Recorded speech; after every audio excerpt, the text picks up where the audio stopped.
Bismillahirrahmanirrahim. Perkenalkan, nama saya Nurfian dengan NIM S1S1067 dari kelas Gandil. Di sini saya akan menjelaskan sedikit tentang perancangan infrastruktur.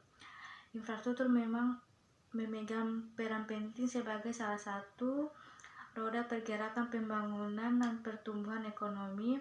Keberadaan infrastruktur yang memadai sangat diperlukan dan menjadi bagian sangat penting dalam sistem pelayanan masyarakat.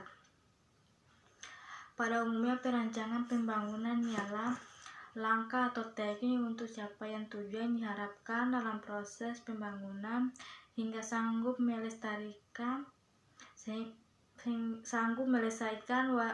warga yang maju, makmur, dan sejahtera. Perancangan menurut Arthur W.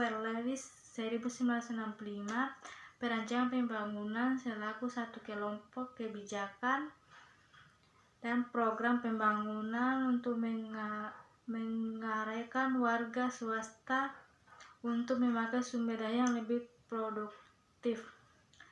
Perancangan pembangunan daerah harus memerhatikan beberapa hal, memiliki sifat kompleks, hingga proses harus mempertimbangkan kekuatan sumber daya yang ada, baik sumber daya manusia, sumber daya alam, sumber daya fisik, dan sumber daya yang lain. Mekanisme perancangan pembangunan nasional dalam rencana menggerakkan proses pembangunan secara terintegrasi dan efisien. Pada intinya, perancangan pembangunan nasional di Indonesia memiliki beberapa tujuan dan peran dasar. Tujuan dan peran dasar perancangan pembangunan itu sebagai berikut, yaitu untuk memberikan dukungan pengaturan antar faktor pembangun, untuk jaminan terbentuknya integratif, penyelarasan dan kolaborasi antar daerah, untuk jaminan keterkaitan dan stabilitas di antara perancangan, penganggaran, penerapan, dan pemantauan, untuk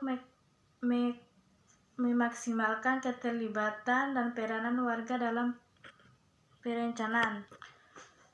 Perancangan pembangunan memiliki bermacam tipe tergantung dari karakternya masing-masing. Perancangan pembangunan dapat dikelompokkan atas 3 macam, yakni perancangan jangka panjang. Pada umumnya meliputi jangka waktu 10 sampai 25 tahun. Pada zaman Orde Baru, pembangunan jangka panjang meliputi angka 25 tahun seperti diputuskan dalam garis besar haluan negara. Perancangan jangka menengah memiliki jangka waktu 5 tahun, diatur baik dalam pemerintah nasional atau pemerintah daerah. Perancangan jangka menengah berisi target dan sasaran pembangunan secara kualitatif serta kuantitatif agar besar perencanaan itu bertambah lebih terarah dan gampang jadi selaku landasan dalam melakukan pantauan dan penilaian. Perencanaan jangka pendek umumnya meliputi 1 tahun hingga kerap kali diberi nama selaku rencana tahunan. Rencana ini pada intinya merupakan jabaran dari rencana jangka menengah. Selain itu, perencanaan tahunan ini memiliki sifat benar-benar operasional, sebab di dalam terhitung program dan aktivitas kompleks dengan pemodelannya. Tingkat perencanaan pembangunan yaitu 1. Tahap pengaturan rencana, tahap penentuan rencana, tahap pengaturan penerapan rencana, tahap penilaian kesuksesan penerapan rencana. Dan rencana saya sebagai mahasiswa di semester 5, rencana saya akan mengambil 24 SKS dan di semester 8 saya akan mulai melakukan pengajuan proposal sehingga rencana saya akan selesai di tahun 2025.